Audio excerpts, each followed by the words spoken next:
Okay, next topic naman natin is retained earnings. Ngayon dito, puro theories lang siya kaya medyo mas madali siyang i-discuss. Pero kailangan malaman niyo muna what is retained earnings. Kung natatandaan niyo, na-discuss naman na natin siya briefly nung una sa overview. Retained earnings represent the cumulative balance of periodic net income or loss, dividend distribution, prior period errors, changes in accounting policy, and other capital adjustments.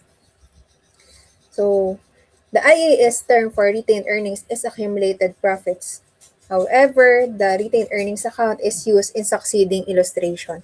Ang gagamitin nating term, lagi naman natin ginagamit na term, is retained earnings. Hindi natin ginagamit yung accumulated profits. Although, yun yung IAS term niya for retained earnings. Ngayon, ano nga ba yung retained earnings? Again, galing siya sa dalawang word, retained at saka earnings.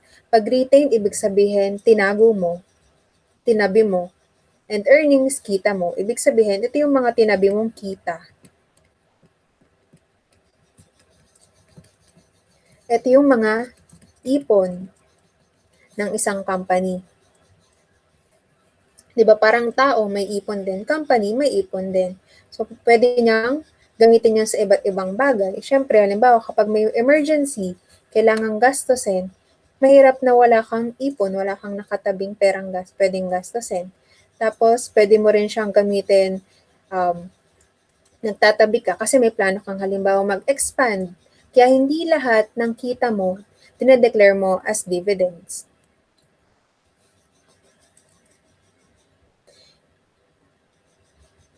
Ang retained earnings, meron din siyang dalawang kind. Una, yung unappropriated retained earnings. Pangalawa, yung appropriated retained earnings. So, na-discuss na rin natin siya ng konti, di ba? Kapag unappropriated, sabihin free. Ito yung mga, kaya nga siya, ano ibig sabihin ng appropriated? Ibig sabihin, nilalaan. Binubukod. Ganyan. So, kapag unappropriated, di ba? Pag ibig sabihin not. Sabihin, hindi siya nakabukod, wala siyang pinaglalaanan, kaya free siya. Pwede mo siyang gastusin, ayan no? Pwede mo siyang galawin, can be declared as dividends to shareholders. Ito din yung portion na pwede kang, hanggang dito ka din, pwede bumili ng treasury shares kung natatandaan nyo. Next, yung appropriated retained earnings naman. Pag appropriated retained earnings, ibig sabihin, kabaliktaran ng unappropriated. Ito, meron na siyang pinaglalaanan, bawal mo na siyang galawin.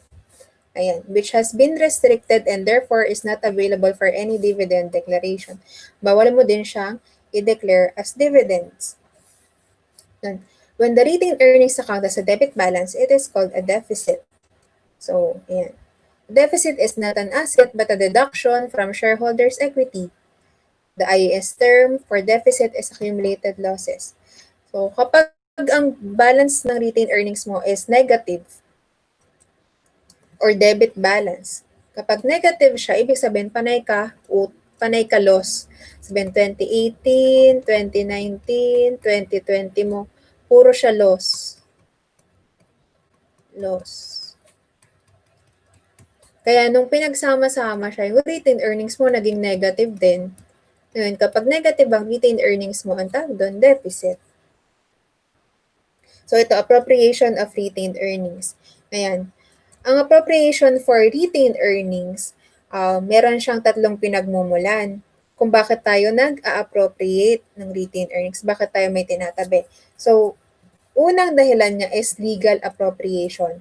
Legal appropriation arises from the fact that the legal capital cannot be returned to shareholders until the entity is dissolved and liquidated. Thus, if an entity acquires its own shares, it must have sufficient retained earnings balance. Otherwise, the acquisition is illegal.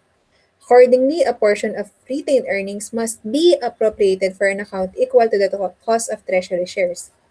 Such appropriation is called retained earnings appropriated for treasury shares. Una, legal appropriation. Kaya nga legal kasi may batas na nagre-require sa'yo na mag-appropriate.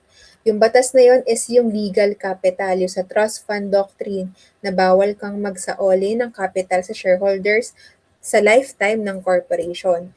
Kaya, nag-a-appropriate tayo doon sa treasury shares. Nagets ba yun?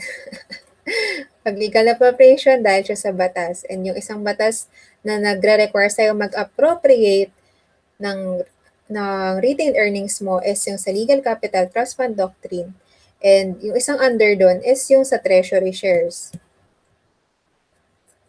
Nakuha kaya yung natandaan nyo sa treasury shares, may entry din tayo sa appropriation.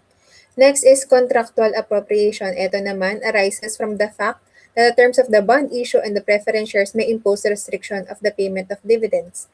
So from the word contract, meron kang mga contract na nagre-require sa'yo na mag-appropriate ng retained earnings mo. Anong mga contract yun? Pwedeng contract mo sa bonds at saka sa preference shares. So, minsan kasi sa bonds, di ba ang bonds utang. So, para yung creditors, may security sila, nababayaran sila.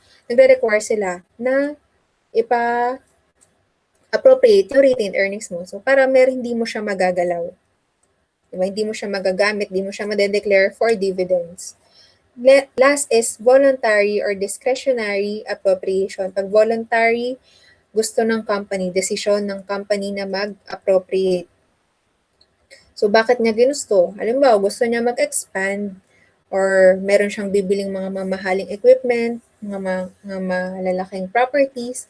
Yan. Kaya, voluntary, na-appropriate niya yung retained earnings niya. Halimbawa, ito, appropriation for plant expansion, increase in working capital, and for contingencies. Pag contingencies, ibig sabihin mga pwedeng emergencies, yung mga bagay na hindi naka-budget. Ayan, contingencies. Again, yung tatlong appropriation, legal appropriation, may batas na nagre-require sa'yo mag-appropriate. Contractual appropriation, may contract, may usapan kayo. Kaya ka nag-appropriate. And then last, voluntary, sarili mong desisyon na mag-appropriate. Accounting for appropriation. Ang entry niya, debit retained earnings, then credit retained earnings appropriated. Parang sa treasury shares lang din, di ba? Ganito lang din siya. So yung balance na retained earnings mo, same lang din. Kasi ito sa retained earnings din pumapasok. Ito sa retained earnings din. So no effect lang siya kasi nag-offset lang. Pero kailangan mo lang siyang itabi para mabukod lang yung appropriated sa unappropriated. Ngayon, kapag hindi na kailangan, no longer necessary, because the conditions for which it is established no longer exist, i-reverse nyo na yung entry nyo na to. So, reverse na lang, debit kayo na retained earnings appropriated and credit ng retained earnings. So, usually nilalagyan ko din to ng unappropriated para hindi lang ako nalilito. So, halimbawa dito, sample natin dito sa legal appropriation. Halimbawa, dire-issue mo na yung treasury shares, wala ka ng treasury shares, hindi mo na kailangan mag-appropriate ng retained earnings mo kasi wala ka naman ng treasury shares kaya re-reverse mo na siya. Pangalawa, sa contractual, halimbawa, nabayaran mo na yung bonds mo, yung utang mo, wala nang reason para mag-appropriate ka pa, i-reverse mo na ulit. Then dito sa letter C, halimbawa, nabili mo na yung properties na gusto mo or nakapag-expand ka na, wala na ring reason para mag-appropriate ka pa, kaya i-reverse mo din. So, tatandaan nyo na ang appropriation, hindi siya forever. Kapag na-satisfy niya na yung gusto mong gawin, gusto mong mangyari, yung condition, baka siya na-establish, kailangan na siyang i-reverse. Okay, tatandaan nyo yun. Baka sa exam nyo, makalimutan nyo mag-reverse. So, halimbawa ito, an entity purchased treasury shares at a cost of 500,000.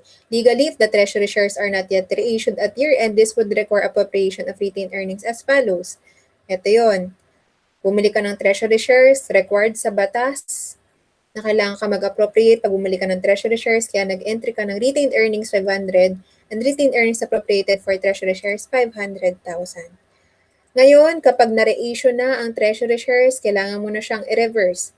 So, baliktarin mo lang to, retained earnings appropriated for treasury shares 500 and retained earnings 500.